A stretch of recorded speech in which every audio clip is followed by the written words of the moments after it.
and All right. Google Hangout Air on air is live.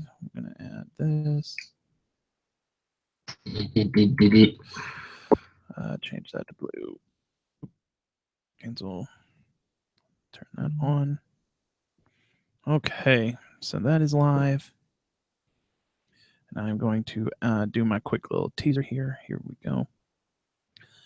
It is episode 95, and I'm joined by Fred Feltner of the Kayfabe Connection. Get ready. This is the Oversell Podcast.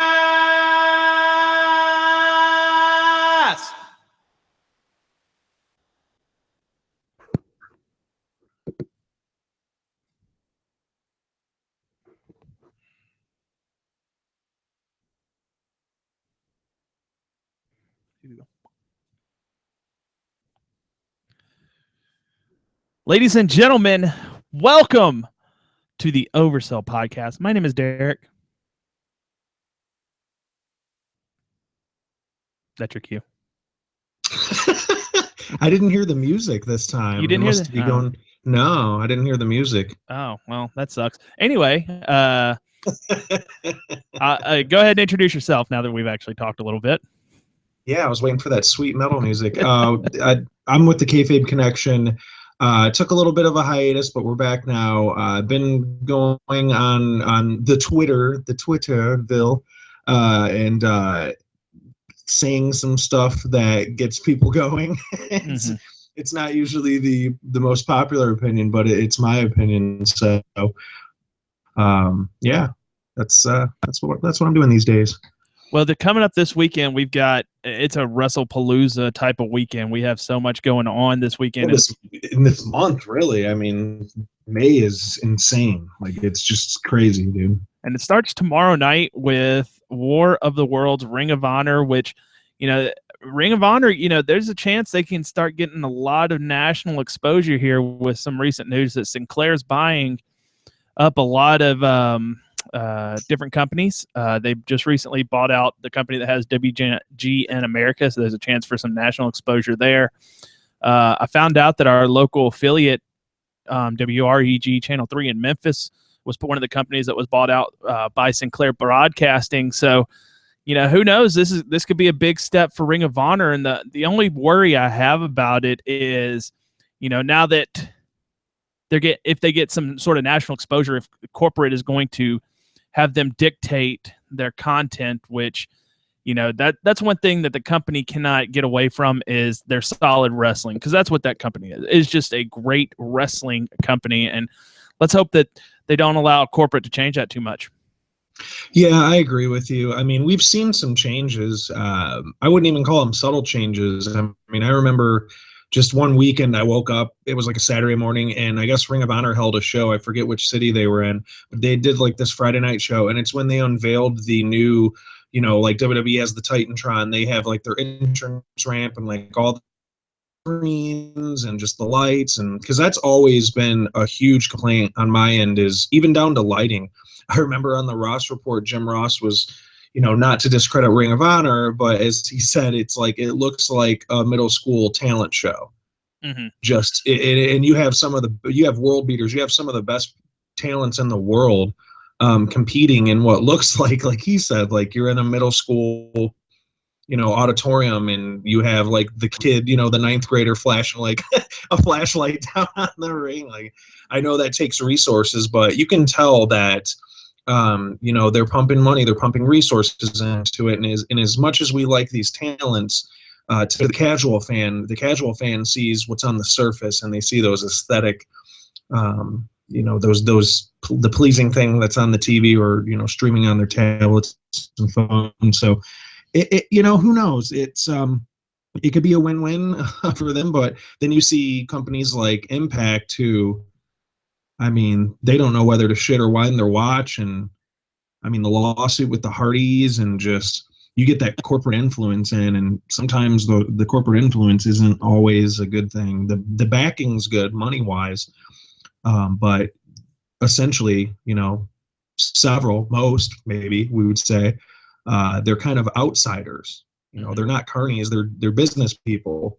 So you always have that clashing of, what's best for business, what's best for the company. So I don't know, hopefully, I mean, maybe this will draw in something different, maybe, expand their audience. So, good things for wrestling. Yeah, and it also there's a small chance that something like this could help out with their hopefully they keep their partnership with New Japan Pro Wrestling, so there's even more access to New Japan that you have in the States right now. I know we're getting they're doing like a G1 special. Is that this month or is that next month?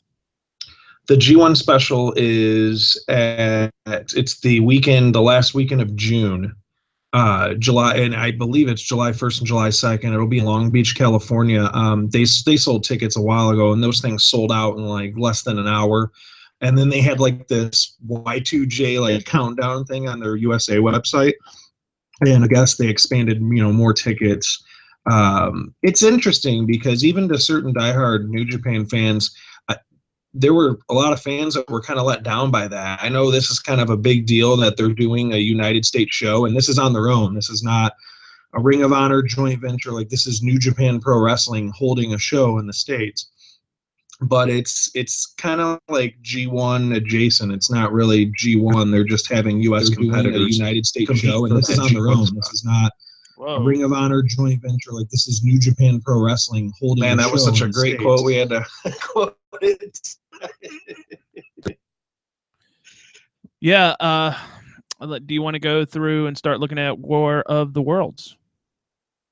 Yeah, the War of the Worlds card is it's looking pretty good. I truth be told, I was supposed to go to the Dearborn show because they have like a whole leg. They did Toronto, which Omega was at, for one night only due to his visa, but Omega and the Bucks wrestled, and the Toronto show I heard was great. I knew people that went. The Twitter exchanges were on fire that night. Everybody had a blast. And then the Dearborn show, I sold my ticket. Like I said, I actually went to the Soundgarden concert last night instead of going to the War of the Worlds in Dearborn. And from what I heard from last night, it was extremely underwhelming. Mm-hmm. Fast forward to tomorrow night, and we have the War of the Worlds pay-per-view. So you can order it on pay-per-view. Check your local listings, your cable providers. You can also go to Ring of Honor's website, rohwrestling.com. If you're a Ringside member, it's like $10 a month. But you get discounts on merchandise as well as iPay-per-views, and iPay-per-views are a little cheaper than normal. The main event is actually a triple threat for the Ring of Honor Championship, and it is between the current Ring of Honor champion, Christopher Daniels, taking on two men who are having a pretty good feud right now. I'm digging the Jay Lethal Cody Rhodes feud, but it's a triple threat: Christopher Daniels, Jay Lethal, and Cody Rhodes for the Ring of Honor title.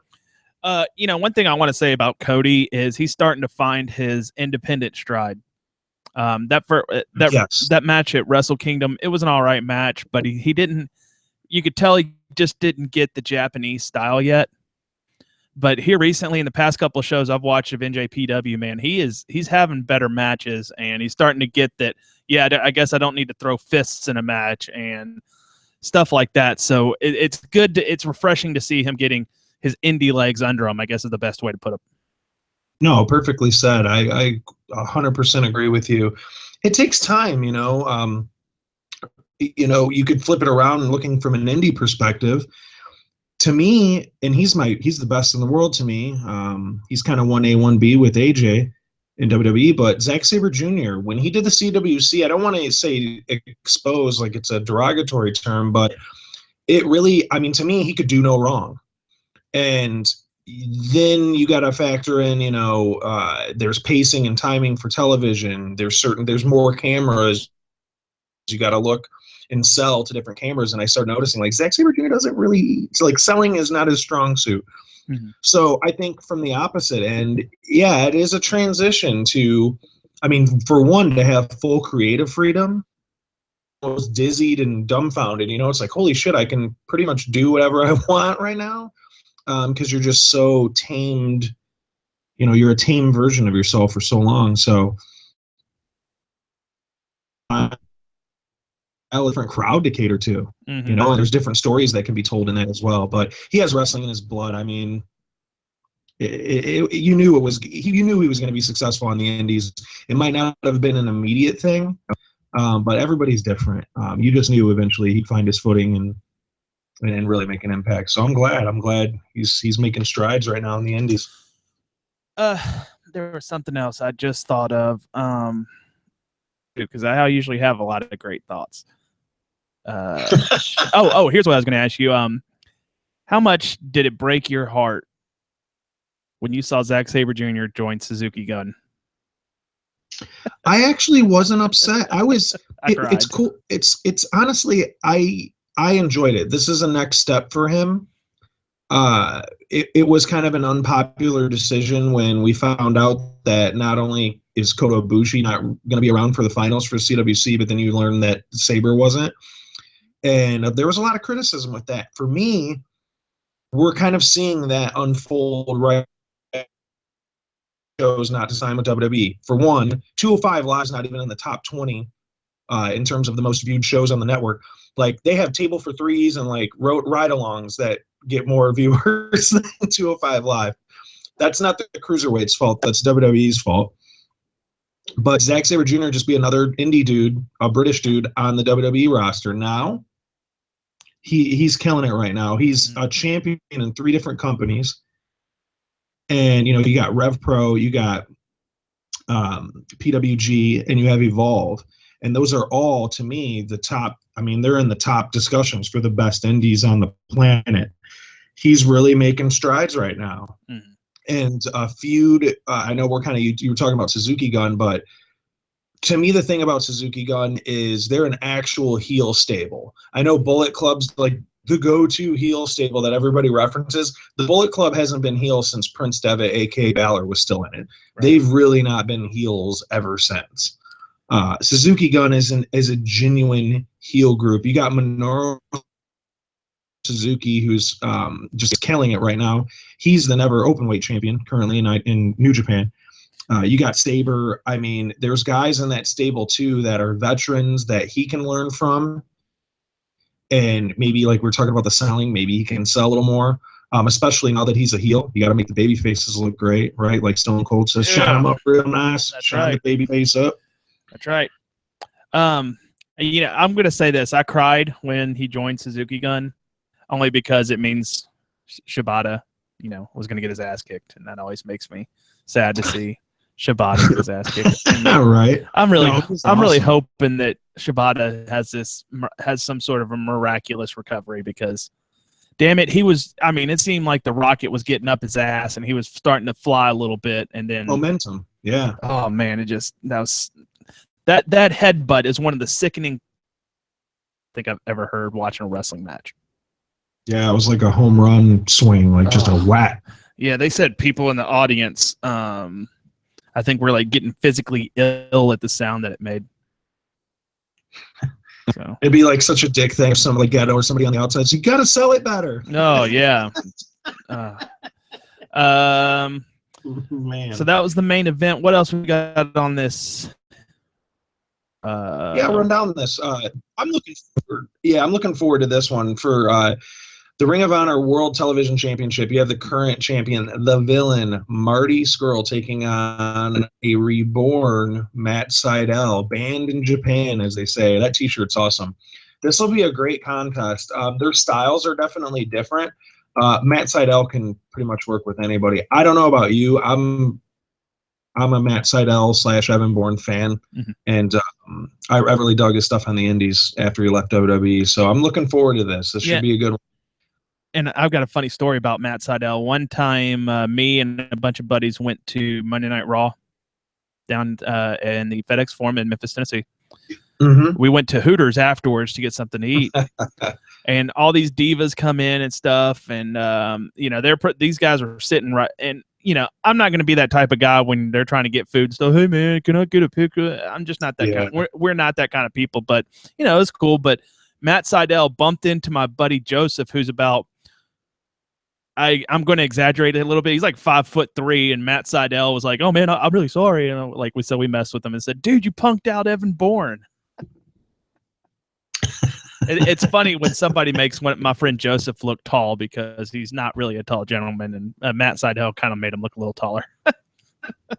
That's awesome. Yeah, everybody's got a good Hooter story.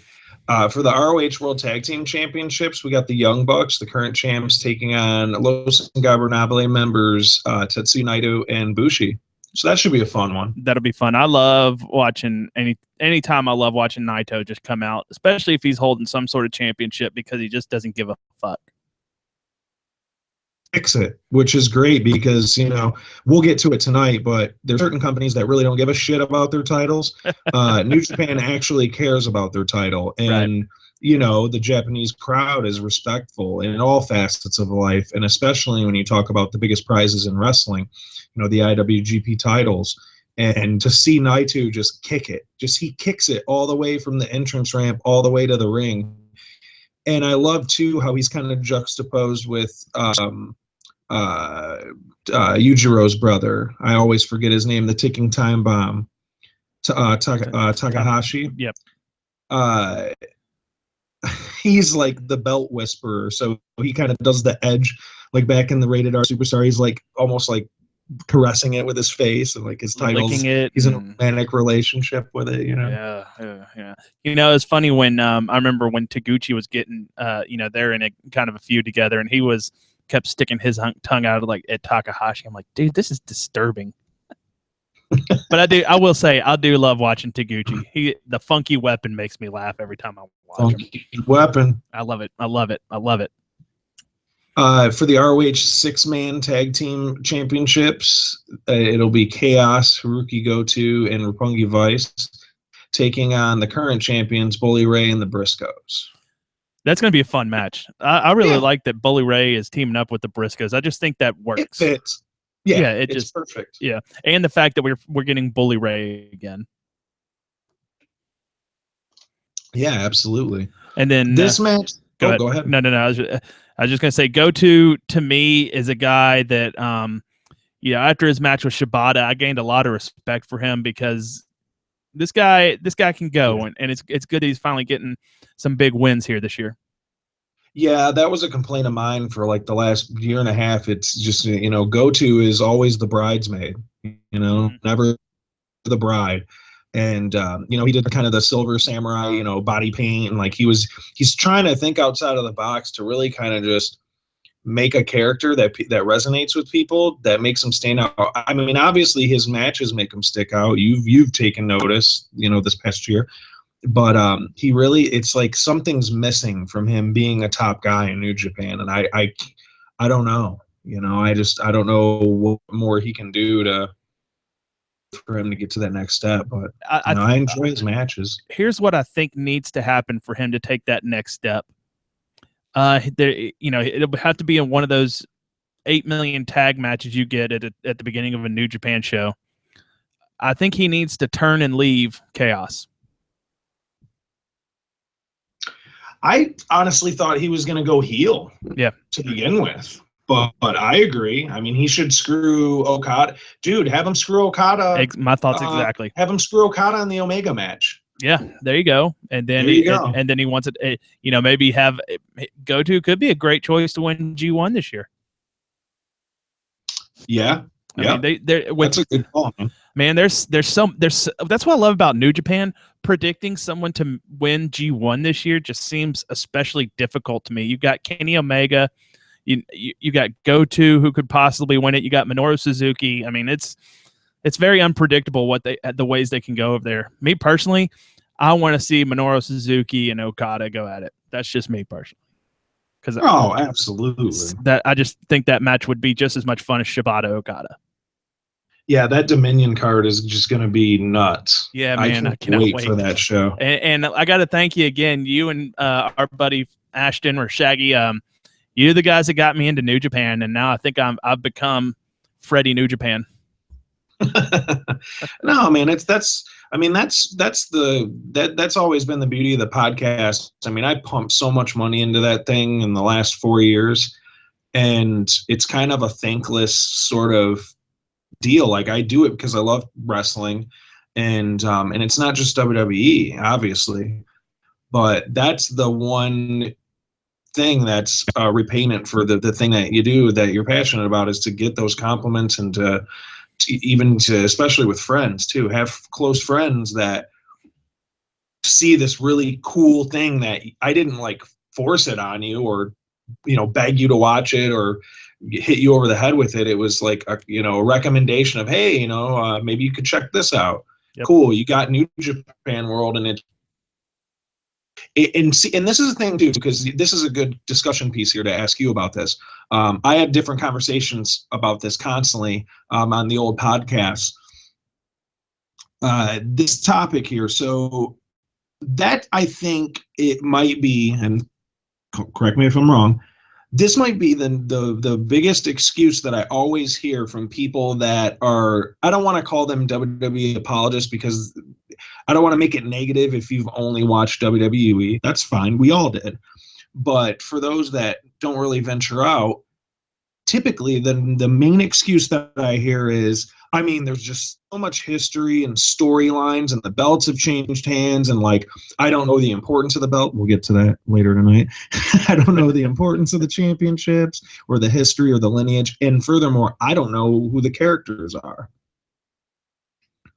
205 Live, where, well, we got to have TJ Perkins come out and be a video game guy, and we got to have Rich Swann come out and dance like he did in PWG, but have like a cool catchy song. And how long did it take you, just from our recommendation, to watch New Japan? Because you're name dropping people left and right. You brought up a great idea, predicting the G1 and the Dominion main event with Go2's interference. Like, that's a great sort of call, a hot take, if you will. How long did it take you to get into New Japan to where you had a decent level of comprehension of what was going on and who the people were? It took a couple of months to get into it, but what sold me on it was watching Wrestle Kingdom 10, or was it 11? Which one do we just have? I'll get the numbers confused. 11. Okay, Wrestle Kingdom 10, watching Tomohiro Ishii and Shibata absolutely beat the hell out of each other for 20 minutes. I was like, this is great. And that I latched on to one guy, or technically two guys. I latched on to Shibata because, I mean, he just seemed like he was just a wrestler that would go out there and whoop ass. That drew me to that character. And then I also started watching, when I started watching Kushida, that guy, Kushida is just a great worker. He's got the time killers gimmick, the Marty McFly thing. And I just really enjoy their matches. So once I started, I'd only watch those two guys' matches, and then it kind of blossomed in, hey, wait a minute. You've got these awesome tag teams here. Like, I love the Gorillas of Destiny. You got the Bucks, and the more you start on, you turn it on as a lot of the times I would turn it on as like filler, just for something in the background. Then you glance up, and there's Roppongi Vice and everybody, that fatal 4-way tag match they had at Wrestle Kingdom, where Trent Beretta had to have broken his tailbone on a dive to the outside. And it's like, wow. I mean, like I said, I started off with those two characters, and then just kind of blossomed out, and just started doing more research. And then you start falling in love with guys like Tetsuya Naito and Okada. Mike is a huge Okada fan, and then of course you're drawn into it from the coolness factor of the Bullet Club. So just learning, and a lot of it, some of it had to do with the WWE signing the guys they signed, because you sign Nakamura. Okay, well, I know this guy's a big deal. I've heard his name before, but why is he a big deal? So you go back and watch Wrestle Kingdom 9 when he comes out as a glittery ninja, and it's like, I mean, this guy, there's something about him that just draws his IT. And then you see that match he had with AJ Styles at Wrestle Kingdom 10, and I'm like, well, that's now I see why the WWE got these guys. I mean, I've always heard the name AJ Styles, but I never watched TNA. And I never had ROH, but hearing the name, I can remember buying a wrestling magazine one day when I was working at Putt Putt and knew it was going to be a slow day, and I read, and they kept their number one wrestler for the year was AJ Styles, and I looked it up, like, okay, this guy, and blossoming into what he's done and making himself just the best wrestler in the world. It just shows why WWE signed it. And I wanted to research those guys. So get on New Japan World and do a little research. Yeah, I remember Nakamura wrestling Lesnar, and I mean, he kind of had like baby fat, like he was kind of chubby, like how Orton. You see like old Evolution Randy Orton, and you see him now. It's so weird. Even like CM Punk too, when he was in WWE ECW, they looked like just totally different people. And I do, but I remember those matches. I remember Angle, of course, wrestling over there. I'm not going to act like, oh, I've been down since the Antonio Inoki days and I've been watching since the 70s. No. I had a guy when I was growing up back in Michigan who was like, it was the tape trader. We all had, you know, kids that watch Netflix now, back in the video store, VHS tape days. Yep. Right. Coliseum home video. Right. Everybody had their one, because there were so many different chains and like different video stores. We all had our guy, and I had a guy. It was Scott's Videomatics. It closed down, and this will date me. They turned Scott's Videomatics into a Pog store where they sold Pogs. Was that a thing down in Memphis? Yeah, yeah, we had Pogs. I never understood the game, but we had them. You know, I remember Mike has so like Michael Jordan commemorative Pog slammers. That's amazing. Yeah, and I think he still has them too, because the man was all about Michael Jordan. So yeah, you'll have to give him a hard time about those. At WolfMike23 on Twitter. Oh, that's awesome. Right. That's awesome. But no, so I had my guy, and I remember seeing the Foley death matches over in Japan, and that kind of started me in the New Japan. And then you just kind of went from there. Masawa Tanaka and like all these guys, of course. And it's really like, you know, how YouTube is now. You watch one video and then they have like the recommended videos on the side. I mean, how many times have you fell into the wormhole just, you know, not take away from wrestling, just going on YouTube and seeing videos? Mm-hmm. That's what I think the same thing is with New Japan. You see a great old school match in New Japan, it's just a wormhole to just go down and sit back and enjoy. Because it's also too, they treat it like a sport there. It's not, you know, rinky dink carny stuff. And you know, the crowd respects the shows. And I was in a Facebook group, and someone made the comment like, "Oh, a New Japan crowd is quiet and nobody says anything." Like, oh my God. Idiot. They actually watch the show to watch the wrestling. Now they will get fired up when a match gets going, but they're not just gonna randomly start chanting CM Punk or something or Macho Man. Yeah, we are awesome. Yeah. Which let's get through we gotta get through the rest of this War of the Worlds card. Yeah. So where were we? Right. No, that was a good discussion. I'm glad you talked about that, because I'm always curious about that, and maybe some of the listeners are too. This is the match of the night for me. This is a match that I am super hyped about. This is a match involving someone who has a PWG show named after him, right? He had Black Coal Sun back in the day, but they got Head Like a Coal, and that's coming up the night before Coinkadink, right? Mm-hmm. The night before NXT TakeOver on May 20th. And there's been rumors that this guy's going to debut after his PWG match at NXT TakeOver Chicago. We're talking about Adam Cole, baby, taking on the ace of New Japan, Hiroshi Tanahashi. Holy shit. Yeah, that's going to be a fun match. Adam Cole, baby. That's going to be so good. Yeah. We also have Will Ospreay and Jay White, who Will Ospreay, if you haven't seen the Super Card of Honor match with him and Volador Jr. and the AAA, or not the AAA, the CMLL guys, that was a fun match. That was like the sleeper match of the night. So we got that. We have a triple threat. And one quick note, another quick note for Cole Tanahashi. This could be the last time you see Adam Cole in Ring of Honor. Well, yeah, that's what I'm saying. He's on the farewell tour. So what is it? Tomorrow's May 12th. The PWG event. He's taking on Sami Callihan, who's pretty much like his main nemesis, one of his main nemesises, and PWG. and there's rumors they might show up at Takeover. So I'd like to see him and Roddy go face to face to end. Oh my God, to end Takeover. Because like just real quick, as an aside, I know we're trailing off, but like my mind is just the wheels are spinning. So Itami and Rude for the NXT title to main event NXT Takeover Chicago. Yep. That crowd's going to be hot, by the way, the whole night. Rude wins. Rude, maybe he even gets on the mic and cuts a heel promo about how nobody's going to stop him. That brings out Roddy Strong. I mean, the video packages that they've been showing of him, like I've been hearing that he's been getting way bigger pops at live events and stuff. Same. So it seems like Roddy's in the line next. So you have Roddy come out and stare him face to face, and then just have this, new entrance music hit. Give it a pause, and then out comes Adam Cole, and he doesn't even have to get in the ring with them. Just music and him just standing at the ramp to end the show. Can you imagine? Yeah, and there's also there's another chance of if Adam Cole signs with NXT WWE that we could have a small Kingdom reunion too. With Michael Bennett coming to presumably to the WWE, the rumors are there, and it's all signs seem to point to it. So we could have a Kingdom reunion. I didn't even think of that. It's awesome.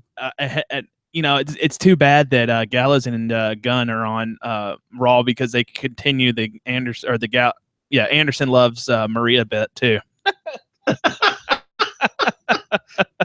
That you can find that GIF or GIF, whatever you call it, of Anderson and Styles dancing with Maria. That was great, and the reason it's so great is because AJ Styles was a pretty serious character in New Japan, and for him to bust out dancing in the middle of a match for Maria, it's so great. That Anderson Maria storyline was so much fun when they did that. Oh, I agree. Rounding out the card here, a triple threat non-title match. It's a tag team three-way. We have Los Ingobernables members Evil and Sonata taking on a new team, Search and Destroy. It's Jonathan Gresham, who just recently signed to Ring of Honor. Mm-hmm. If you have not seen Jonathan Gresham, I'm not a big CZW guy, but he's that was kind of a main promotion of his. He's wrestled in Indiana. I unfortunately haven't seen him live, but I've seen his matches. He is a stud. So he's on that Leo Rush kind of rookie phenom level, if you know what I'm saying. Like he's ready. He's ready to go. Mm-hmm. Jonathan Gresham and Chris Sabin, one of the Motor City Machine Guns. This will be in War Machine. This will be an interesting match. It's kind of three random teams. War Machine's got a lot of momentum because they're the current IWGP Heavyweight Tag Team Champions. I was surprised by that. Yeah, me too. But they hold the titles well, in my opinion. Yeah, because they're entertaining, but yet they're athletic as hell. Yeah, for their size, they're so athletic and so vicious too. That's what I love about them the most. They, when I first saw them, I thought they were the Highlanders or whatever they were in the Raw on steroids when I first saw them. I was waiting for one to say, "I'm Rory." I'm Rory. Yeah, we have the Heavy Metal Rebel Frankie Kazarian taking on Adam Hangman Page in just a singles match. Mm-hmm. And then to round the card out, we have a four-corner survival match that will see Kushida taking on Dalton Castle and Silas Young. That'll be so that rounds the card out. I'm probably going to get the pay-per-view tomorrow. Most of the last few Ring of Honor shows have been kind of underwhelming to me. I mean, I went to Supercard of Honor, and even that show, like the Ospreay match with the Luchadors, and then the opening bout with Cole and Skrull was like a match of the night, and then of course Bucks Hardys. Other than that, it was like just three matches out of the entire pay-per-view were good. So I'm really hoping for big things out of this Ring of Honor card. And rounding it out, 5 days later, we got New Japan Best of the Super Juniors, and we got Marty Scurll making his Super Junior debut. Mm-hmm. I'm really looking forward to that. That Battle of Super Juniors tournament just is going to be so much fun. Who's your pick? There's a lot of hype around Marty Scurll right now, and kind of similar to how when Ospreay debuted, he won the Super Juniors. I would not be shocked if Marty Scurll walks away as the Battle of the Super Junior winner. Okay. Mind it. I've still got to root for Kushida. That's just my boy. Oh, he's killed it. He's had match of the year matches the last 3 years in a row. Yeah, and it's interesting what they did with him, and I always get it confused. Takahashi, right? Yujiro Takahashi, his brother. Yeah. Yeah, the one that's in Los Ingobernables. The ticking time. Yeah. It was amazing that was such a squash. I mean, that was like a 3-minute match, and I'm like, what the hell? It got over Takahashi strong as a champion, so. And it's crazy, too. We're talking about all these events. We got War of the Worlds tomorrow. We got Best of the Super Juniors on the 17th of this month. The 20th is NXT TakeOver. But not only that, Evolve 84 is actually taking place that afternoon in Chicago. Evolve 84. Oh. Matt Riddle versus Kyle O'Reilly. Zack Sabre Jr. versus Ethan Page. Keith Lee versus Donovan Dijak. And Hot Sauce Tracy Williams taking on Jeff Cobb. If you are in the Chicago area and you're not at Evolve 84, shame on you. Slap yourself. And then the next day, the Sunday, May 21st in Michigan, it's Evolve 85. I'm not going to call it Detroit. It's like basically Livonia. It's kind of around the neighboring area, Detroit. But it's Zack Sabre Jr. taking on Leo Rush. Ooh. Matt Riddle taking on his Chosen Bros tag team partner, Jeff Cobb. And then Hot Sauce Tracy Williams taking on Kyle O'Reilly. Get the Flow Slam app. It's $20 a month. You can check out all the Evolve shows. They typically run 2 a month. To me, that's worth it. And I'm probably going to get it just for these 2 events alone. And for those watching on YouTube Live, right now, you can see I am wearing the All Ego Ethan Page shirt because that dude is just... The videos he puts up on YouTube for his promos are well done. That dude is just so awesome. I love All Ego Ethan Page, and I'm a Matt Riddle guy. I've not gotten a chance to see Matt Riddle live yet because for some reason, these fucking companies want to avoid Memphis. Bring your shit to Memphis. Damn it. Come on. Matt Riddle didn't even know who Trent Beretta was in Roppongi Vice. Like, he probably has no idea where, like, the big deal about Memphis. Like, you got to consider that this dude's an outsider. But no, dude, I agree. It's the era of Ethan Ego. It's the era of Ego right now. It right. Really is. Ethan Page came down to Memphis, didn't he? No, he is not wrestling in Memphis. No. Wow. We just used to be such a hot spot for professional wrestling. I don't understand how these companies like Ring of Honor, how Evolve, how any of those companies have ever done anything in Memphis. Ring of Honor especially. I know there's a perfect venue in Midtown Memphis, and it's built. When they did NXT TakeOver in it, it was set up perfectly. And I know pictures, yeah. And I know they could sell out that building in probably 30 minutes if they bring a show here. And the same for Evolve. I mean, it's just built for that. And whenever it does, I'm going to be there. I'm going to get this Ethan Page shirt signed because that's my boy. Yeah. I first saw him. He and Josh Alexander wrestled the opening match at an ROH show in Detroit against Red Dragon. It was the show that was Kevin Steen's last match in Ring of Honor before he went to NXT against Steve Corino. They were the opening match. Like, that dates how far back he's really, and he was wrestling even before that, how, like, the evolution of him, which is kind of a fun thing for the indies to really kind of see these guys and him going from this obscure tag team. Like, they stole the show that night. I've been a fan ever since then. It's cool, man. It's really cool to see these guys shining right now. So we got that, and then to round out the month, we have the Progress Super Strong Style 16 tournament, and that's taking place May 27th to May 29th. So this is Progress. Yeah, there's so much going on this month. Plenty to talk about in June. Very cool. Well, next thing I wanted to talk about tonight, and then we're going to get out of here. I wanted to, this just hit me, and I don't think a lot of podcasts have done this. I want to do a state of all the titles in the WWE. Let me pull up all the titles so I do, because I know my scattered ass brain Right. is going to skip some. Chips. List of WWE champions. That'll be fine. We will start. Let's see. Title history. I don't want current. I don't want title history. I want current titles. Current champions. Current WWE champions. Let's start with the WWE Cruiserweight Championship. It hasn't been around for that long. It was kind of hot potato for Yes. when it first came along, but now Neville's holding it. To me, there's only one other person that's a perfect cruiserweight to hold that title, and that would be Kalisto. Why he is not involved in the cruiserweight division is beyond me, but I think it would be great. But right now, I think that title is in a good standing. He's held that title since the Royal Rumble. He's looked strong and all of his stuff. And one thing I like that they're doing with Neville is he only uses the red arrow when he has to. Exactly. Cruiserweight title.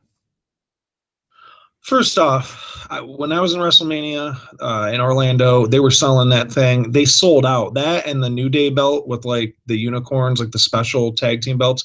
Those two were sold out. Like you couldn't even buy them, but they had one on display. That is a beautiful title. I know those pictures leaked of the black strap, and it really looks cool. But the purple belt is just cool. You would have to imagine like the hot potato thing. I didn't agree with at first, and maybe to their credit, they didn't really know who the stars were going to be because TJP was not over at all. He's a great wrestler, but the lineage is pretty good from the past champions. I mean, Brian Kendrick, TJP, Rich Swann, Neville. I mean, that lineage is great. That's a great starting point. If you're an indie fan, especially, you know the history of those guys. So this title, I got to say, it's being diminished by how they're booking it. Word had it that the cruiserweight match and the Baron Corbin Ambrose, like in the Battle Royal, all the opening matches, the essentially the dark matches, we'll call them, from Mania, they didn't even make the DVD. So that amazing Neville and Aries match apparently didn't make the WrestleMania DVD this year. Oh, and I know who watches DVDs anymore, but just from those marketing standpoints, they don't. I feel like this is going to be a broken record tonight. They don't treat that title or several of their titles with any sense of just caution or care for that matter. It's almost like it's, and I know this is taking the kayfabe away, but belts are pretty much just props. If you're not a fan or you're looking at it from a business standpoint, it's just a prop. It's not a championship. Like it's a kayfabe prop. But to the fans, that title means everything. Like seeing Shawn Michaels, the boyhood dream, and him crying and like, looking down at it, that title means something. I mean, I have 6 titles behind me in the Mankind Cave here, and I love those things because of what they represent and the history that it represents. You got a good thing going with this cruiserweight division. Try to rectify this. There is no excuse. WWE has the best roster right now that could rival any era in wrestling from an athletic, not really a character standpoint, but from like wrestling, pure wrestling talent standpoint. They have the best wrestling roster ever. So they need to do something with this. And it starts with maybe you axe 205 Live and you split the cruiserweights up, kind of like how they did that stupid supplemental draft.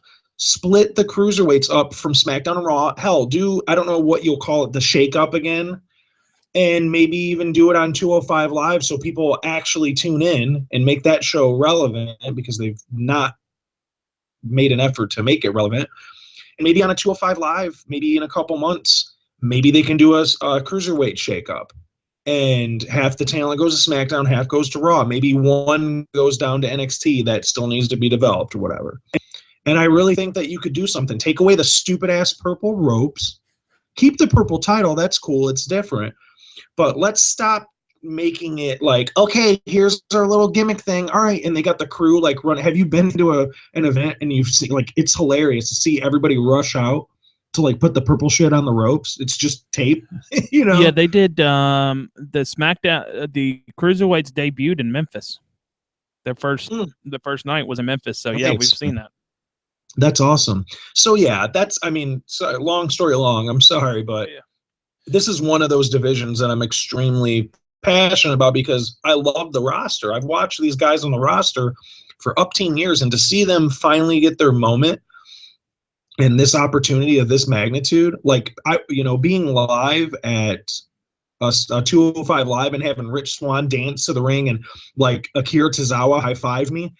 Like, I could never imagine watching PWG years ago that freaking Tozawa would be running down doing the in a WWE, going to a WWE ring. Mm-hmm. It's insane. So let's do something with these guys and let's get something going. I agree with you wholeheartedly about Kalisto. Maybe who on the NXT roster would you throw into that division and mix it up? Oh, no, man, that no clue. No clue. Dude, there was a picture online, and I believe Aleister Black tweeted it out. Oh, yeah, I saw with that. Neville, like, giving him a dirty look at the top of a staircase. Oh, man. That would be a fun program. Let's move on to the WWE Raw Tag Team Championship that is currently being held by the Hardy Boys. They won it at WrestleMania in that awesome debut they had, and I think this title's in somewhat good standing. The Hardy Boys with it, and they're getting over on it. Helped. One thing the titles did was help turn Cesaro and Sheamus into heels. They're not hot potatoing them, and for a while you had New Day, then you had who won it after New Day? Who did Gallows and Anderson win it from? Did they win it from New Day? Oh, it was. It was at the Royal Rumble, and it was on the pre-show. Yep, and did they beat the New Day for the titles? Yes. Okay. So not probably the best transition there, but having the Hardy Boys, I think, long-standing tag team, probably one of the greatest tag teams of all time, holding the belts again. So I would say that one's in a pretty good standing too. Yeah, I mean, I just I gotta be salty about that because I'm a huge fan of those two. Yeah. And to really undersell that build, we'll stick to the title picture, but to me, it makes no sense why the club isn't a bigger deal. Exactly. They even have the Bullet Club rip-off shirts. It writes itself. It's not like they teased it. Was it a pay-per-view when Balor walked back and AJ and the club, they were all like, and waving the two sweet.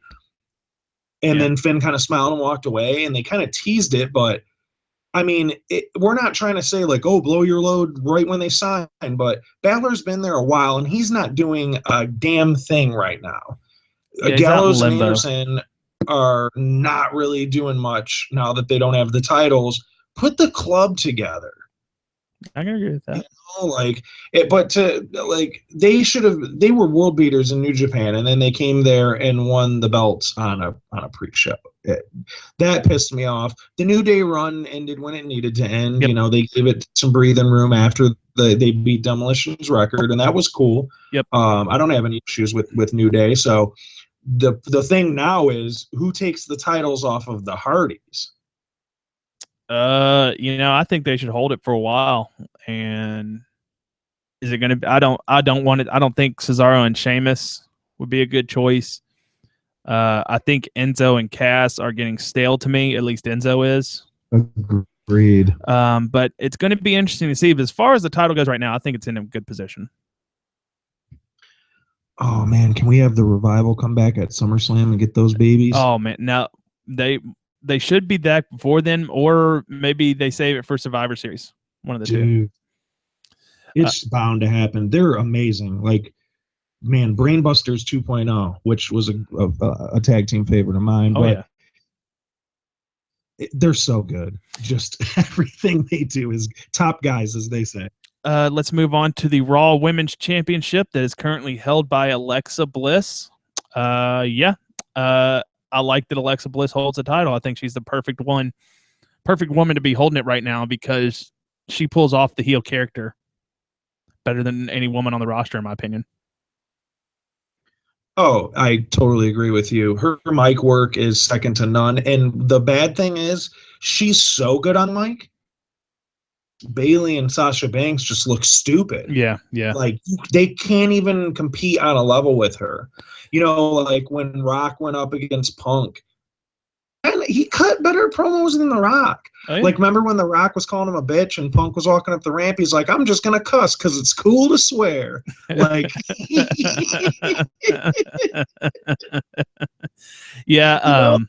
He pulled his Punk card. Nobody on that roster can talk like Alexa Bliss. And that's just mic work. Yeah, and, I can never remember a promo that Sasha Banks cut where I'm just like, oh, that's awesome. Sasha is just more of a ring general to me. She's a lot more like Bret Hart. Bret Hart, a lot of people will say Bret Hart was great on the mic. Bret Hart was all right on the mic, but he said enough to back his stuff up in the ring to me. Yeah, he had that voice like that, and like he didn't really like command you. Yeah. But we talked about it the last time I was on about Alexa Bliss calling out the stupid ass what people.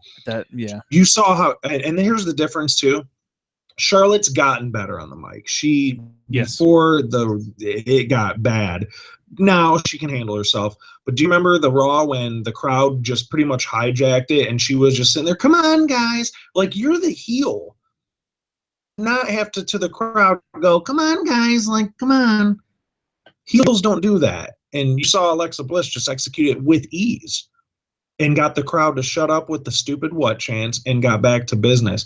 That, I think, really hurts the division. Is just there's certain wrestlers that are just, they out wrestle the other women. Mm-hmm. And then there's certain women who just out talk the other women. Mm-hmm. So it's hard to look at them all on like an even playing field, like, I don't know. And since she's come up, I think Alexa Bliss has gotten a lot better in the ring to add to her mic game. So to me, I think she was a great choice to win the title. And I think Bayley is better chasing the title. Like, it was just, they blew their load too soon. And I hope no one takes that the wrong way since I'm talking about women's wrestlers, but speaking, she needed to lose at this WrestleMania.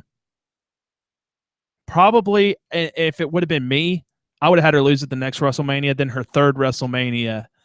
I can only imagine the promos and the video packages that would be built around, she's done everything in the business that she's wanted to do, but she has not won at WrestleMania yet. And then finally she wins and the crowd's going nuts. It's the wrestling business is not hard to figure out. That's just me, a fantasy booking, but I think, Bayley losing a lot, especially like a big match like that, and then finally getting pretty much doing like reversed Bray Wyatt, Dude, for real, give her a big win after a series of losses, or wait a while to give her the big WrestleMania moment, because then it'll mean a lot more in the end for us and her fans. That's just me spitballing here. Absolutely right. And to me, out of all the titles, I think the women's title has been handled worse than any title in WWE. Mm-hmm. Maybe the Universal's right up there with it, but just not from the people who've held the title, because I think you could look at the Universal title in that way, but with the women's title, it's really the booking of the women's title. Mm-hmm. And, they force this women's revolution, which Michael Cole, look at what a moment. You don't have to tell me it's a moment. Stone Cold drove the Zamboni at the Joe, and we were in the D losing our minds. Yeah, you didn't need to tell me in the crowd. Somebody's like, dude, this is a moment. No one had to tell me and shake me in the crowd and tell me that. I knew it was. Yep. So that watered it down. And then just the way that they've booked everybody.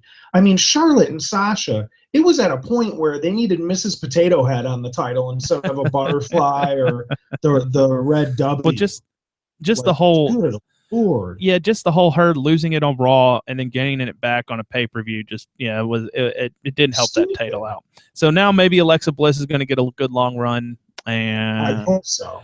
We'll move on to the WWE Intercontinental Championship, which is currently held by Dean Ambrose. He won it on SmackDown Live from The Miz on January 3rd, 2017. When was the last time this title was defended? Was it at the last? I know it wasn't at the last Raw or SmackDown pay-per-view. Mania on the pre-show. Probably. So yeah, that's probably right. So is he past the 30 days lose your title reign by now? Yeah, but who cares, right? Like, fans don't pay attention to that stuff. As many times as The Miz has held the Intercontinental title, that he would have beaten Honky Tonk Man's record of 454 days by then. Mm-hmm. By now, like, I feel like the Intercontinental title, it's the same wrestlers over and over and over. Remember back in the day when the IC title was like it was the workhorse title? Yes. And it was essentially like the number one contender, like the next man on deck. Yep. Who holds that as the next guy. Like, you're probably going to see him main event SummerSlam or go to WrestleMania the next year. And that was back in the day when people held it were, to me, when you say the Intercontinental Championship and when you show me the white one, I think of Curt Hennig, who is probably one of the greatest workers the WWE ever had. I think about those guys. I think when Warrior held the Intercontinental title and he was the next big thing, it was a great when it was great when those guys held it, and now it's just, they tried to a while ago. They tried to get prestige back by bringing back the white belt. Cody Rhodes, shout out to Cody Rhodes. That was his idea. Yep, thank you, Cody. I'll give him that. That was a good idea, but I mean, Derek? Huh? Oh, go ahead. I didn't hear you for a second. It just right now I don't think that title is really in a good standing because I don't think it's defended enough. Dude, I'm going to take you back to 2000. We'll go back to, let's see here. Let's go back to April 3rd. So we'll go to Mania from a year ago. Zack Ryder won. Everybody lost their mind. We're like, holy shit. Maybe they're going in a different direction and pushing somebody different. Then it went to The Miz the next night. Then Dolph Ziggler had it, which Miz had a pretty lengthy run, almost 200 days. Ziggler, then Miz, and then Dean Ambrose.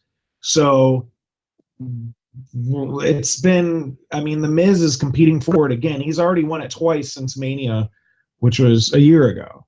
So he could win it for a third time since Ryder won it at Mania a year ago. And then sprinkle in Ambrose and then a little Ziggler run there. Yeah. You can even go back to 2015 when Owens and Ambrose were going for it. Ambrose was he was feuding for that title. And then you could go back to 2014. Ziggler had it a couple times. Ziggler had it 3 times. Miz had it 2 times. We're going all the way back to 2014. This is 3 years. It's the same people competing for it. So this is what happens. And you know what my stance is on the Roman Reigns thing. It's kind of an unpopular opinion. I know the cool thing is they hate him, but this is the problem when you do Superman booking and you have 2 people that are just monsters and then everybody else is a mid-carder. So there's no opportunities for people that have held look at Miz, 6-time Intercontinental Champion if he wins this match coming up. What they're trying to do is fast track him to beat Jericho's record. Something, but my point is, that's what happens when you have, we have a roster of 80 people. I don't know the exact number. I'm just throwing something out. But we'll say we have 80 people and 3 people are monsters and you can't beat them. And wins and losses don't matter. Bullshit. But you have 80 people and 3 are unstoppable and everybody else is a mid-carder. So it's nothing really changes. And that's why people tune out. And that's why the ratings, it's not it's always something. It's the playoffs. It's football. It's, this or that. No, it's the same stuff. I didn't even watch Raw this week. I really don't even watch Raw anymore. And Finn Balor is my favorite wrestler on the planet. And I still don't watch the show. Mm-hmm. I'll watch his match or clips of his online, but I can't. I just can't do it. Man, 3 hours is a long time, brother. And just the glory days of the IC title are no more. So unless somebody new gets the title and they spice it up a bit, like the Ziggler Miz match for the IC title was one of the match of the year contenders, hands down. You know, it'd be great if Braun Strowman came back from injury and won the IC belt in a 3-second match with just one move, and then held it for a year. Wouldn't doubt it. I'd like that.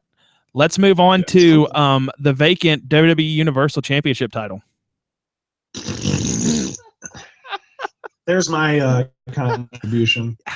Gee, we got Great Balls of Fire coming up. Is the Universal Championship even going to be defended on this pay-per-view? Yeah, that's the whole gimmick of their Brock Lesnar finally returning to, defend his title. Yeah, which he hasn't defended in 30 days, which he needs to drop it then. But dude, hey, kayfabe rules. This title to me, when it first was created, just suffered from bad luck. But I thought Kevin Owens was a great Universal Champion. I was happy that he was. Yep. And then them doing the whole, Goldberg 5-minute match, which I love the pre-match stuff Kevin Owens was saying because I think he was legitimately pissed at this whole situation with the title. Did you get that pickup? Did you see all that stuff too? Yeah. And then you had Lesnar win it in a 5-minute match at WrestleMania. So your major, this is supposed to be your top championship on one of your brands, and the last 2 or 3 title defenses lasted, the total time of all those matches was no more than 12 minutes. Yeah, I mean, that thing's cursed, dude. Yeah, And the quality that's been turned out, it shouldn't be a red strap. Like I call it the fruit roll-up title. Mm-hmm. It shouldn't be a red strap. It should be a brown strap because that's been pure shit. The Reigns, I mean, Owens was finally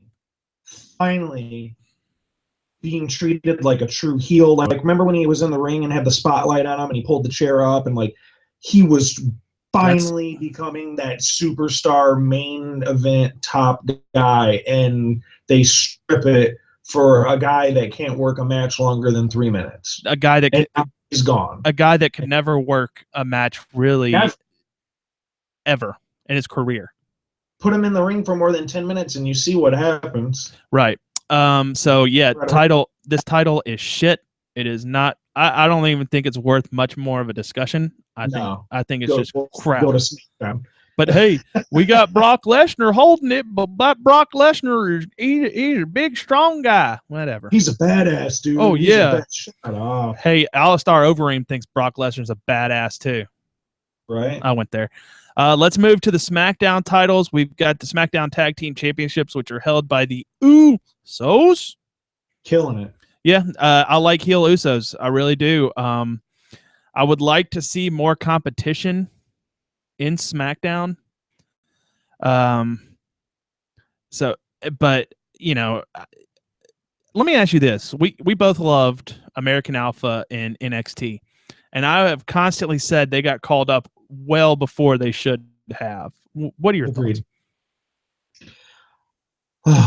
Yeah, I remember meeting them at Royal Rumble in Orlando when AJ debuted, and I was so hyped for them to win the titles at TakeOver, and they did. It was a true mark out, and Jason Jordan crying, and they wrestled Revival in a 2 out of 3 falls at NXT and Indy. I went to that show. That was amazing. They haven't done shit since they've gotten the main. Even their title win was so out of nowhere. When the Wyatts had it, everyone thought that they were just going to lead up to that till Mania. And the Alpha win was why? It's not I love them and I'm a fan, and even I saw them win the belts and I'm like, why? I didn't even cheer, TakeOver. I'm like, yeah, and they're crying and it's goosebumps worthy.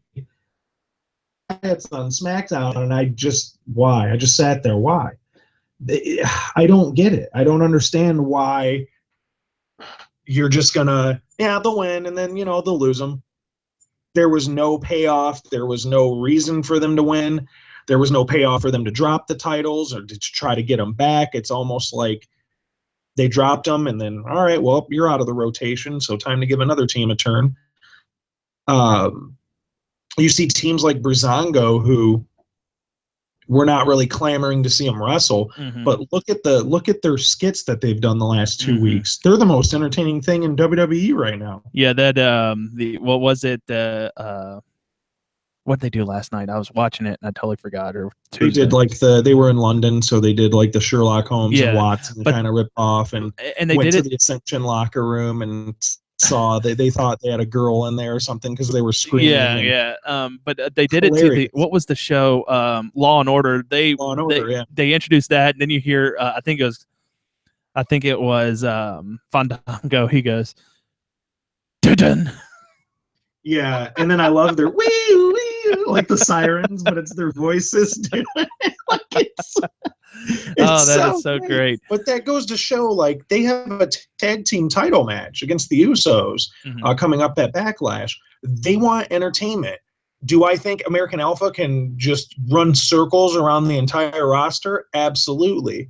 They cut funny promos in NXT, but I feel like Vince just doesn't really see value in them as a tag team. I honest to goodness, dude, I think we're probably, I mean, as far as Gable goes, I hope he doesn't, kind of just fall down in the ranks. But, dude, Jason Jordan's their guy. I see a lot of potential. I could see him being a U.S. or Intercontinental champion as a singles wrestler, and then they'll kind of play it and see how it works. But, dude, he's phenomenal. He's a great wrestler. He's got the look.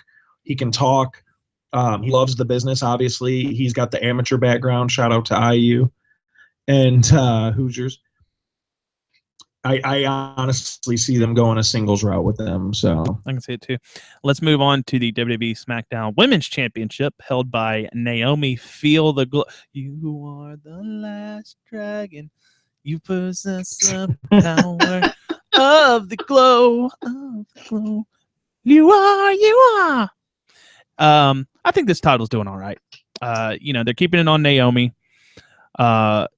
I think, and Naomi's gotten. I'm a little bit better on Naomi than when she was the Funkadactyl dancer, or whatever. I think the glow gimmick has been good for her because, what it harkens me back to is when ECW and they did, Al Snow come out with Head and they were handing out bobbleheads or mannequin heads to everyone, and everyone's dancing like it's a rave or something. It gives the people in the crowd like a kind of that party element, and I like it. And I think that title's been doing good. You got a lot of competition there on SmackDown with Charlotte and Becky, and now you got Tamina back, and you got Natalya, who's probably still, to me, one of the best women's wrestlers they have.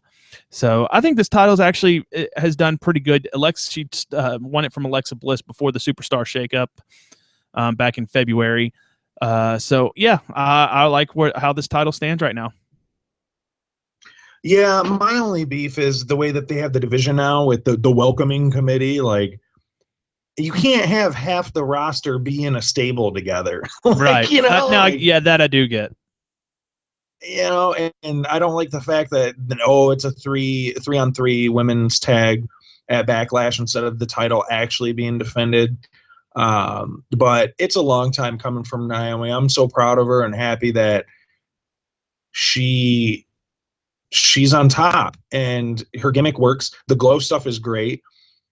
She's got a lot of energy. Kids like it, like adults like it. She's athletic. She's killing it right now. And I'm so happy that they're building someone up other than the usual, the suspect. 4 Horsewomen deserve every accolade, title, praise that they get. But it is nice to see new stars being built outside of just that group. Yep.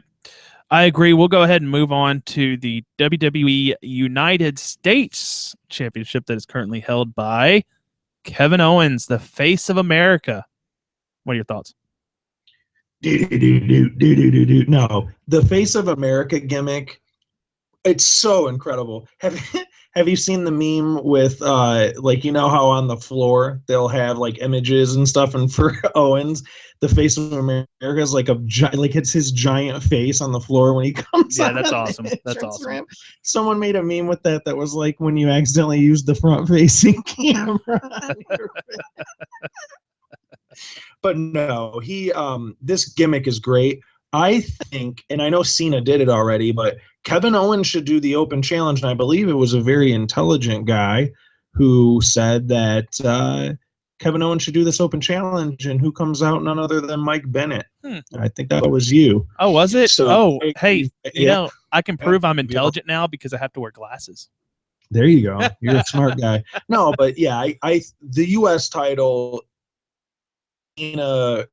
sorry haters, he made that title must see. It Yep, was I the agree. title. I agree. They could really do with this the same thing that Jay Lethal did with the television title in Ring of Honor. I mean, the Jay Briscoe had it at one point, the main title at one point, while Lethal had the TV title. It was like, I could give a monkey's ass about a Briscoe match. Like, I'm psyched on this Jay Lethal TV title run. Like, who would have thunk it? That was the most important title there. So I see, like, especially with the whole Orton shit and the non-existent Universal title, the U.S. title, we've been down on a lot of the belts. Do you think the U.S. title is the most prestigious right now, or it's at least the most prominent? Like the most important, I guess. Yeah, I think it's the best title picture they have right now, I guess is the best way to put it.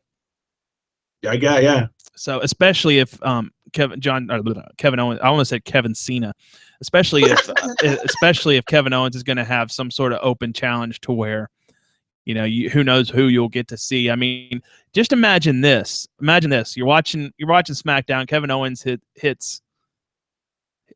does his open challenge, and you hear Adam Cole, baby, just something like that happening, and the look on his face, because then they could go into the history that these two guys have together. It's another great thing they could do along with Mike Bennett. So, and I loved when Cena was doing the open challenge. You know, we got a great match out of John Cena and Sami Zayn.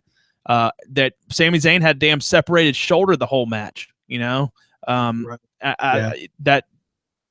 You know, I'm not the biggest Cena fan, but what he did for the United States title elevated it greatly. You know who I'd like? I mean, we're probably going to see AJ Styles get the U.S. title. I like the vest, like with the red, white, and blue. You know, I think he should drop it to is Baron Corbin. That'd be good. Corbin, I'm telling you, Corbin's right on the cusp. He's about to get a rocket up his ass. Oh yeah, it's deservedly coming. So. Yeah, I agree. I think he has stepped his game up, and he's just kind of being himself. Yep, he's just a dick. Go back to Ring of Honor. Go back to Evolve, you idiot! I never wrestled in Evolve. Go back to the NWA. Go back to Smoky Mountain. Yeah, there you go. Go back to Watts. Yeah, getting through the discussion. Yeah, the United States title I think is the best booked and most prominent title they have right now, which leaves us with the WWE Championship, which is currently held by the Arsonist, Randy Orton. Let me ask you. All right, how much would you pop if Jinder Mahal somehow beat Randy Orton for the WWE Championship? I don't know how he's doing with the crowds and everybody else. Jinder Mahal is over like Rover here in the Mankind Cave. Like, if this dude gets the 1, 2, 3 at Backlash, I might rip my shirt off and do snow angels on my living room floor. Like, I'm gonna be super hyped. It's different. It's something different, and you can complain and say, but he's won one match and so once, and he's not really like super entertaining. Putting him up with the Bollywood boys and just having him, I mean, he's just jacked and just out of nowhere. Like, I'll be honest, when he took the photos, like he had the photographer with him after he stole the title and he was taking photos with the belt. I'm sorry. And this kind of harkens back to that. It's just an ornament or a prop. Jinder Mahal looked like a champion with that belt. He looked like, I saw him with the belt. I'm like, he needs to win it. The pictures with it. I agree. Like, he's not putting on 5-star matches in the ring, but like, fuck, did Goldberg when he had the Universal? So I really think they have something with Jinder. I think it's lazy, which like most of their booking with their titles. But as far as a character, I think it's lazy that Jinder is anti-American and blah, blah, blah. And the more he talks, it's like, I kind of side with Jinder. Like, that's kind of funny. Not going to be giving out a USA. Like, I see where you're coming from, Jinder. You're not a heel to me, but it's just such a lazy route with him. So I just want him to be a badass, but he's a believable badass to me, dude, especially with his build now. They have something special with him and the Singh brothers, we'll call them now. I won't call them the Bollywood boys, but I am praying to the wrestling gods that Jinder Mahal wins the title at Backlash. I don't think it'll happen. Think it will either. But my heart wants it to happen. I really hope so. Okay. Well, we got 4 more titles we're going to get through real quick here. We have the it's still new, the WWE United Kingdom Championship, which is currently held by Tyler Bate, which is going to be defended at NXT Chicago against Pete Dunne, right? Oh, I'm so ready for that. I think that's going to be a great, fun match. The bruiserweight Pete Dunne taking on Tyler Bate. It's new, so I guess we can say that Class is still in on it, right? We don't really have. I mean, right now, how many times have you seen it defended on television? I don't think not many. But right now I'm going to give it the I for incomplete. I agree with you. Like, I did my final grades today actually and dropped them off, and we have a grade like F, but it's FW. And so it's not like the student failed, like did all the work and failed. It's the student that wasn't around and failed. So you give them an FW. Like, Tyler Bate is awesome. I actually got to see him at the Progress show in Orlando during Mania, and that title's beautiful. First of all, I love that. That's a beautiful looking title. But why did you have it full tournament to not do anything with it, or even have it defended on a show? It's just like, WWE is almost like, quick, let's like get all the indie guys out of the market so we can all have them in WWE. Cool. Now we have the most talent we've ever had in the history of our business. Now what? I don't know. Make a couple titles up. Make this purple one. Make this UK one. I don't know. Like, am I wrong? Like, no, you're right. Let's move on to the NXT Tag Team Championships, currently held by Akam and Razor, the authors of Pain. I've never had a problem with how they've treated the NXT Tag Team titles.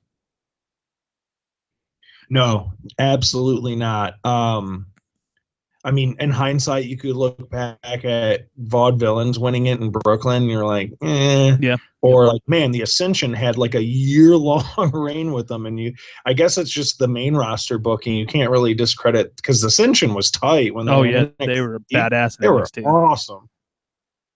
So, but the lineage, you look at all the title holders that have held it. I mean, I'm shocked that Enzo and Cass never won them. Yeah. That was the one team where you're like, man.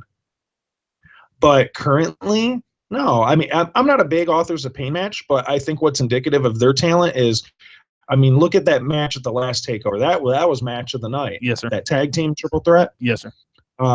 This ladder match is going to be a banger. I can't wait for this. I cannot wait for this match at TakeOver. Like, I'm super hyped for the whole card, but for those tag titles to be on the line. And it's looking like Heavy Machinery is going to be just jumped immediately up into a feud with them.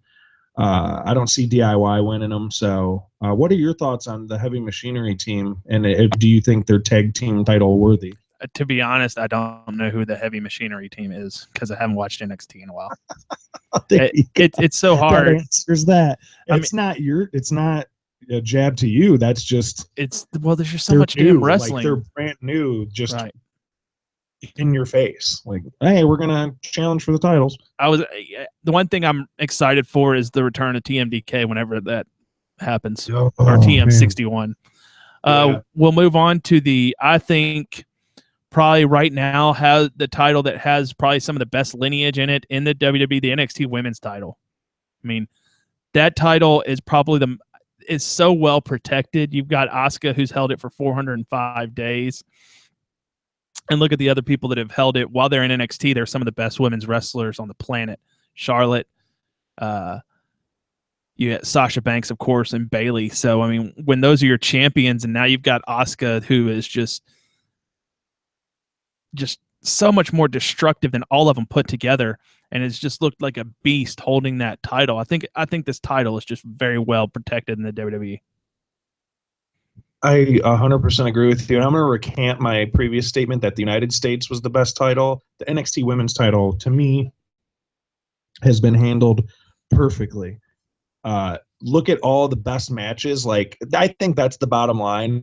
The lineage, like you've said, of the champions and the reigns, but also look at the kinds of matches, the quality of matches that have been put on for that title. I think it's a mile difference from the other titles to the NXT Women's. Asuka has had, in my opinion, this run's been impressive. I don't think she's had like 5-star matches. No, not like, at all. Not you at know, all. like Bayley and Sasha, and even like Becky and those matches that she had. Charlotte, and even like Charlotte and Natalya and stuff like that, going all the way back to that. But the reign has been impressive. I mean, she's surpassed Goldberg's WCW undefeated level. Like, that title means something. So to me, that title is that's the best thing they got going for them. If you're really in this title discussion, you can't argue against that. So, and last but definitely not least, we have the NXT Championship title currently held by Bobby Roode. He's held it for 103 days. He defeated Nakamura for it at NXT TakeOver San Antonio earlier this year. And this is another title I think that has been very well protected. I mean, they haven't really hot potatoed it. And look at the people you've had held it. You've had Bobby Roode, Joe, Balor, Nakamura. Nakamura did hold that title, right? Or did he never win it? Yeah, no, I hear you, man. I mean, do you remember the first match for the NXT title? My memory's not as good as it was. It was Seth Rollins and Jinder Mahal. Yeah. Seth and Seth. You got Seth Rollins. Bo Dallas was a great NXT champion as well. So, yeah, I think this title has done really good in its lifespan. And how long has NXT's been around? Since pretty much the network has. So that's what, 3 or 4 years now? It's like 5 years. Yeah. But yeah, you go all the way back to Rollins and go all the way up to Roode now. I think my dog is growling right now for some reason. He's sad. He's like, Dad, stop talking about wrestling. And we'll be done in a few minutes, Guinness. Right. Right. Need to drink a Guinness. Anyways, yeah, the matches that have been put on, I feel like the right people have held the title. Yep. There's certain titles where you're like, man, why didn't this guy win it? To me, the NXT men's title, I feel every person rightfully held the title. Can you think of a person in NXT that, man, I wish they would have had a run with the belt? Man, not really. Right? Can't think of anybody. No, I can't either. Very well done. I mean, if Aleister Black gets called up and he doesn't have it, we might be talking about it down the road. But well, I mean, and it's like you said earlier. Look at all the people that they have in NXT right now. NXT, I got to get caught up on it, but man, the roster is looking good. You've got Roode, Cassius Ohno, the stuff they're doing with Roderick Strong. They have a lot of talent and a great title picture for down in NXT. Dude, Cassius Ohno, Aleister Black, Roddy, Bobby Roode. You got Hideo, who's making a comeback, poor guy. But you might even see Adam Cole in the mix. You might also see Kyle O'Reilly in the mix. Oh, my God. Don't get my hopes up. Don't get my hopes up. Oh. They had a slight little kind of a lull moment because they lost, the Breakfast Club of NXT, as I called them, Zayn and Balor and Owens and all them. They're really coming into their own with this new era and like the different titles and the new music. It's a new era in NXT, and the future's bright. Title too. The 4 names I just rattled off, all 4 of them can easily hold the title and put on great stellar matches. So NXT's in good hands, and those titles have all been, in my opinion, I think all the NXT titles have been handled. So I think so. That is going to be it for this week. Thank you for listening and down. Oh, fuck. Well, we're not done yet. Hold on. As we like to end every episode, we like to do Superstar of the Week. So, Fred, I ask you, who is your Superstar of the Week? Man, I honestly, this is one week where I'm kind of at a loss. I'm going to go ahead and just, I'm going to give it, you know what? No, I'm not at a loss. I'm going to give it to Jinder Mahal, man. He got the 1, 2, 3 on Randy Orton on SmackDown. And I still have my background photo on Twitter at the letter K FABE connection. My photo is still Jinder Mahal. He's hoisting the title upside down, so it's like the Miz microphone with the M instead of the W, with his dress shirt on, hanging out of the limo. Like, that's iconic. We're gonna look back 10 years from now and be like, dude, time stood still when Jinder Mahal stood up in his limo with the belt upside down. I am going to go with Jerry Lawler. There you go. So what happened this week, man? Tell him. So I met up with a friend of the show, Dustin 5-Star. He's gonna help me. He was helping me with some diet stuff, and just wanted to get together and talk with him, and also get lunch with him because I like talking to him. He's a very nice guy. So we go to Jerry Lawler's barbecue restaurant in Cordova on Germantown Road, out there by the Super Target for those in Memphis. And we walk in. I didn't even notice the people sitting at the table. So I go in and place my order, and I go sit across from Dustin. Then I look, and there's Downtown Bruno. I'm like, what the hell, Downtown? What's Downtown Harvey Whippleman for those WWE fans that didn't watch Memphis Wrestling, who is probably one of the greatest managers when you go back and watch Memphis Wrestling. But so I see him, and then I realize I'm sitting next to Jerry Lawler's girlfriend, Lauren McBride, and then on the other side is Jerry Lawler in a Superman basketball jersey and basketball shorts. I'm like, holy shit, Lawler's here. So, it was great. This restaurant was awesome. They have a sweet barbecue sauce that I put on my barbecue sandwich, and they season their fries with barbecue seasoning, and it was so good. So when I mentioned that, Lawler actually hands me a sweet potato waffle fry to try and some dipping syrup they have for them. And my God, they were delicious. I don't really like sweet potatoes, but this one, I'm not going to tell the king that I don't like sweet potatoes. I'm just going to man up and eat the sweet potato. But just going to Andy Kaufman them. Yeah, that's right. And but Dustin introduced us when I've been to Bruno's house and I've seen him a couple of times and talked to him, and I have to wear glasses now, and he's like, oh damn, there's who you were, man. You changed your look and all, and it was great. And got to take a picture with those guys. So meeting lunch with Dustin Starr, ended up having lunch with Jerry Lawler. So that's why he's my Superstar of the Week. The man gave me a sweet potato waffle fry. Did you talk to him at all? Yeah. You guys had lunch? We were talking about all sorts of things. And, as he was leaving, he was waiting on Lauren. And I asked him, did you get to see Guardians of the Galaxy 2 yet? And he's like, no, is it good? And I was like, yeah, man. I broke down what I really liked about the movie. And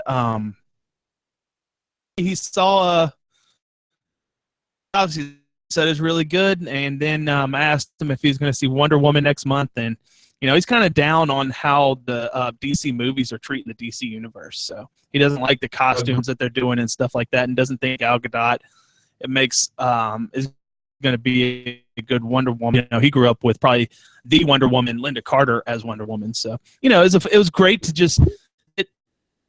I was talking to Jerry Lawler about fucking comic movies, and when are you going to get that chance again? Yeah.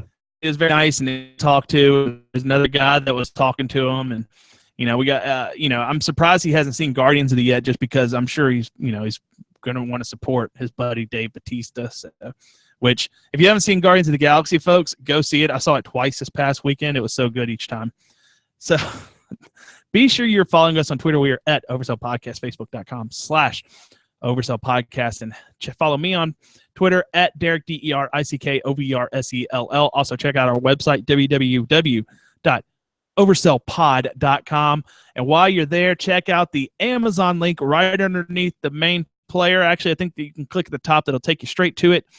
There's no extra fees or hidden fees. It's just you helping out this podcast by doing shopping you're already going to do on Amazon. We just get a small kickback. There's no extra fees or hidden fees or anything like that. We just get a kickback on anything sold through our link. Fred, where can folks find you on social media? At the letter K, FAB Connection on Twitter. And you can go ahead and search Kayfabe Connection on Facebook and YouTube as well. There will be new content pushed out on YouTube, I promise you. Are we going to get the return of Heel Ben Peters? I don't know. I haven't heard from him since Mania, so you tell me. Maybe we can tweet at him at Fight Ben Fight. Who knows? But yeah, I haven't heard from him since Mania. So, well, great. You might just be getting me, but still, that's good. But yeah, man, thanks for having me on. It was a fun show tonight. Anytime, and I think we had some good discussion here. Folks, the easiest way to get to this podcast is to subscribe on iTunes, and while you're there, leave a 5-star review and leave us some comments, and we will read them on the air. Haven't gotten any new reviews yet. So, folks, tell your friends to listen to this podcast. And if you like what we do, this is important. If you like what we do, retweet when I release the episodes. Usually I'll release them either Thursday night or Friday. When you see that, retweet, share it with your friends. Let's get this podcast to grow. We're going to start doing the YouTube live so you get to even see my beautiful face on YouTube, folks. Come on, share. Thank you for listening. It takes like 5 fucking seconds. Yeah, sorry man, for cursing, but I'm passionate about this. Support your friends. I hear it so many times. Oh, dude, you have a great show. Great. I appreciate the text or you telling me in a DM, but fucking retweet it. You push a button. It takes 5 seconds, assholes. All right. Well, folks, we are going to get out of here. Deal with it, as Batista would say. Folks, thank you for listening. This is the Oversell Podcast.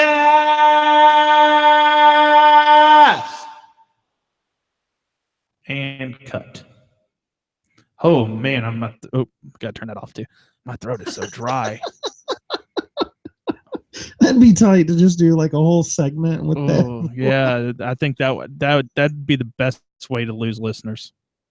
Oh, fuck. I'm gonna have to re-edit some stuff there, but no, that's okay. I'm just sorry about the beginning. I didn't hear the music. No. It was just you doing the intro, and then I heard the voice effect, but I didn't hear the music. I'm gonna do this real quick. Edit. Split regions at playhead. Move that back just a little bit. Bear with me here. Also, thank you to sharkdropper.com. We are on the fuck, that's not right. Damn it, Derek. There, I gotta move this back. Yeah. Delete that. Delete. Move this here so I don't actually record over it. Okay.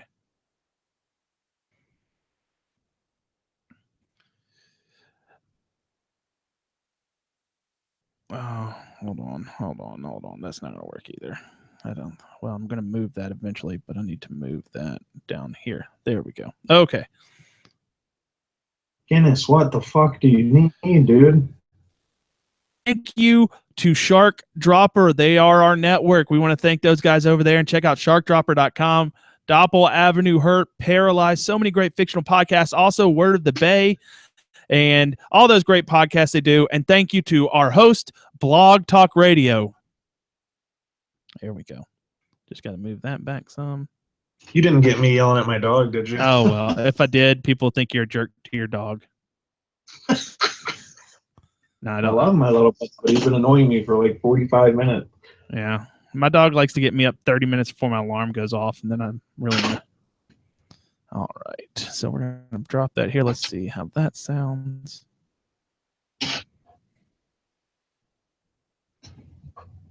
Yep, that'll work. I just need to trim. All right.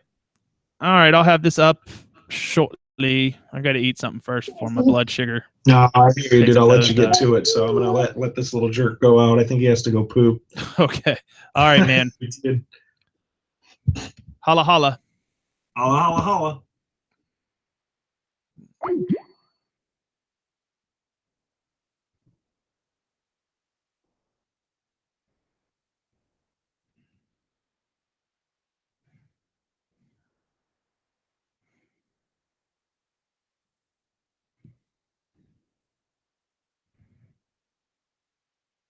folks in the live chat, thank you. Whenever we're live, you'll know if you hit that subscribe button. Thanks, folks.